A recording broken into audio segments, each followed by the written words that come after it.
Victimes et accusés, ce ne sont pas deux versions opposées, mais deux versions complémentaires sur la soirée du 27 mai 2012, rue du Trianon à Tours-Nord.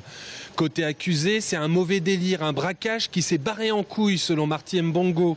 Pour Kevin Malbranc, c'est un truc grave, un truc de ouf, un truc de défonce. Et c'est vrai que les braqueurs étaient sous l'emprise de stupéfiants. Quand les témoins viennent raconter la soirée, les co-accusés baissent la tête, comme pour ne pas entendre. Anthony, la victime principale, celui qui était la cible des attaques, parle d'une soirée d'horreur.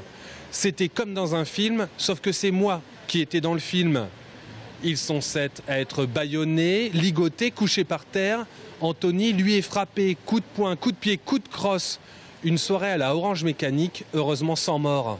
À la différence des auteurs, on voit des victimes qui se sont soudées, c'est-à-dire qui ont été à vérifier que les autres allaient bien, à s'inquiéter beaucoup pour les autres et à minimiser presque leur souffrance à eux en comparaison effectivement à ce que l'autre subissait.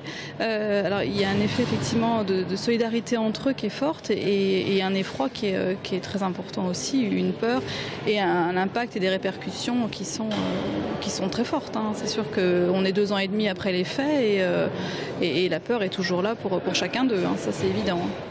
Demain, l'avocat général va prononcer son réquisitoire avant les plaidoiries. Le verdict sera rendu vendredi.